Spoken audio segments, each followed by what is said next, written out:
Foreign का project था वो कंप्लीट हुआ, मैं उससे दी। छोटी, तुम लोगों को कितनी बार बोला है कि प्रोजेक्ट मुझे टाइम पे कंप्लीट करके दिया करो, पर तुम लोगों को समझ नहीं आता है। आज शाम तक का टाइम दे रही हूँ, प्रोजेक्ट कंप्लीट हो जाना चाहिए, कोई एक्सक्यूज नहीं चलेगा। रिद्धि, एक गिलास पानी।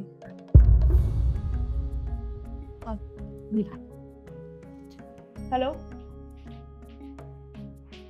हेलो, मैंने बोल दिया ना शाम तक का ही टाइम है, इसके अलावा मुझे कुछ नहीं सुनना। प्रोजेक्ट कंप्लीट मिलना चाहिए। एक काम ढंग से नहीं होता इन लोगों से। तो तुम क्या खड़े हो यहाँ पर? गिफ्ट रखो और जाके बाहर गाड़ी में वेट करो।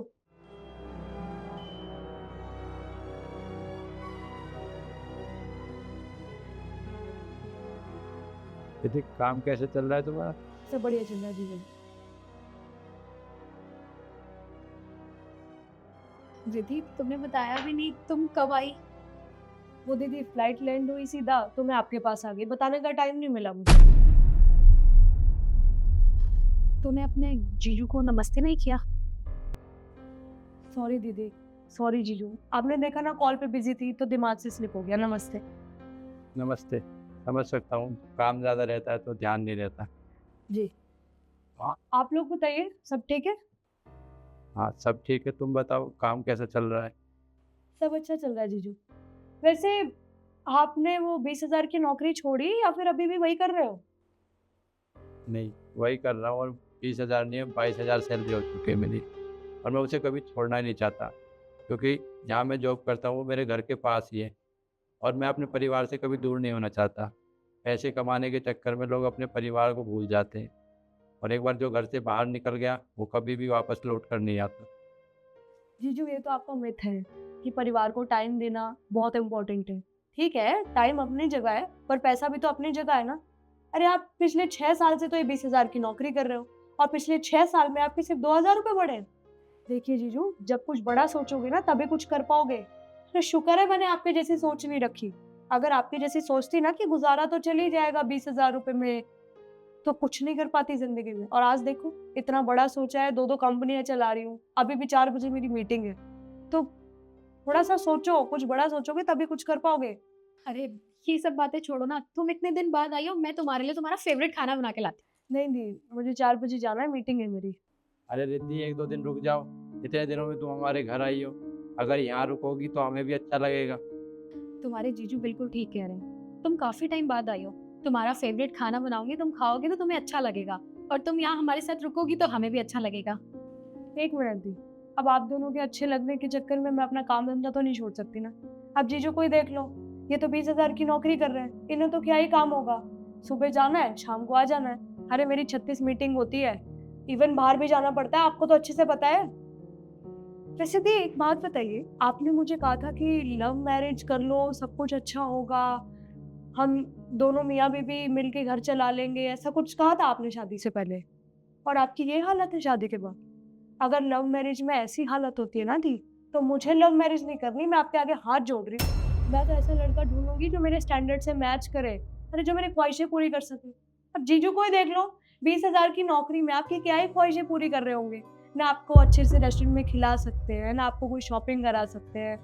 मुझे तो ऐसा लड़का चाहिए, कल को मैं किसी चीज पे हाथ रख दूं, चाहे वो कितनी ही महंगी हो, वो मुझे फट से दिला दे। ये ना बोले कि मेरी जेब में पैसे नहीं है।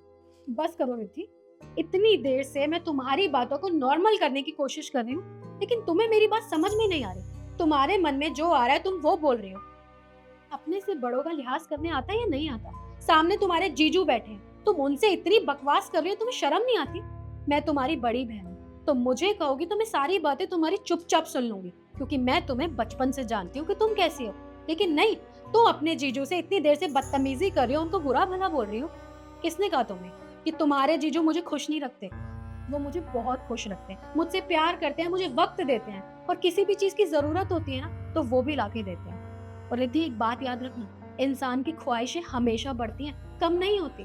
तुम खुद को देखो, आज तुम्हारे पास सब कुछ है, तुम्हारे पास पैसा है, अच्छा बिजनेस है, लेकिन तुम्हारे पास अपनों के लिए ही टाइम नहीं है। आज तुम इतने सालों बाद आई हो और हमसे इस तरीके से बात कर रहे हो, खाना खाने के लिए बोला तो तुम्हारे पास हमारे लिए वक्त ही नहीं है।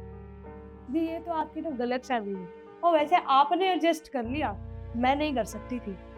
और ध्यान से सोचो जो मैं कह रही हूँ, वरना ऐसे ही सड़ती रहोगी इन्हीं के साथ।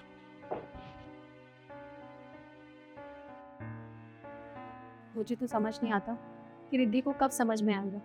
कहीं जब तक इसे समझ में आए ज़्यादा लेट ना हो गया। कोई बात नहीं, समझ जाएगी जब शादी हो जाएगी। मुझे भी पता ही क्या है कि जीवन में क्या क्या परेशानी होती है। तुम बैठो, मैं तुम्हारे लिए चाय लाती ये लिखता हूँ।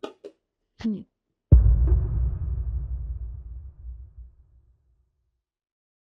एक नारियल पानी ला देना। एक नारियल पानी। अरे मैम साहब, आप तो वही है ना रिद्धि जी, बहुत बड़ी बिजनेसमैन जिनके विदेशों में भी बिजनेस चलते। जी मैं वही हूँ। अरे मैडम जी, आप यहाँ कैसे? ये जो पीछे वाली सोसाइटी है, यहाँ पे मेरी बड़ी बहन रहती है, उनसे मिलने आई थी बस। बड़ी बहन रहती है? तो फोटो दिखाना बड़ी बहन का। पर आप फोटो देख के क्या करेंगे? वो मेरी दुकान पर आएगी तो मैं कहूँगा ना आपकी बहन आई थी, इतनी बड़ी बिजनेसमैन मेरी दुकान पर। एक मिनट दिखाती हूँ फोटो।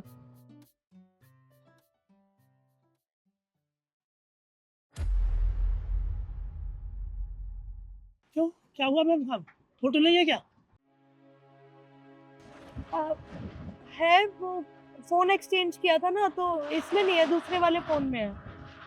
अरे मैम साहब, इतनी बड़ी बिजनेसमैन, अब परिवार का भी फोटो नहीं है। हम तो यही कह रहे थे दुकान पर आएगी तो लोग कहेंगे भाई हमें दिखा कब आई थी, कौन, मैं बताता, फोटो खिंचवाते, उनके साथ भी आपके साथ भी बहुत खुशी होती। चलो छोड़ो, नहीं है तो कोई बात नहीं, परिवार का फोटो नहीं है। हाँ, एक नारियल अभी लाता हूँ।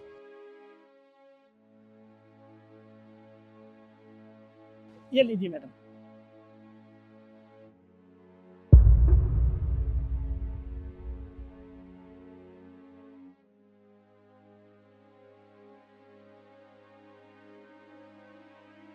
अरे रिद्धि, तुम तो मीटिंग के लिए गई थी, फिर अचानक कैसे? दीदी यहाँ घर पे। हाँ है, उनको बुलाता हूँ। Issue, issue. रिद्धि, तुम यहाँ क्या हुआ? सब ठीक है या फिर तुम कुछ भूल गई हो? नहीं दी, कुछ भूल ही नहीं हूँ। हम तीनों सेल्फी ले सकते हैं?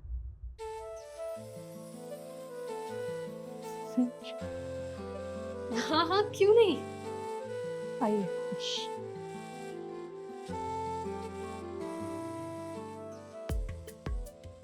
दी, मुझे भूख लग रही है, कुछ बनाए खाने में? खाने में तो मैंने कुछ नहीं बनाया, पर तू जो बोलेगी मैं वो बना दूंगी। दी, आपको याद है आपकी शादी से पहले मैं वो आपके हाथ की भिंडी की सब्जी बहुत खाती थी, बस वही मन कर रहा है। मेरी बहन की फरमाइश है, पूरी तो करनी पड़ेगी ना। तरुण, तुम एक काम करो, मार्केट जाके भिंडी ले आओ, क्योंकि भिंडी ना खत्म हो गई है। हाँ अभी ले आता हूँ, और कुछ और चाहिए तो मुझे फोन पे बता देना, मैं जाता हूँ।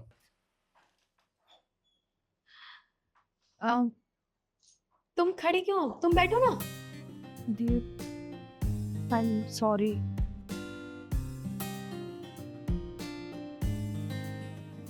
जीवन जीने के लिए पैसा जरूरी है, पर जीने की असली वजह है परिवार, क्योंकि मुश्किल में पैसा नहीं परिवार काम आता है। सही कहा ना? कमेंट करके जरूर बताएं।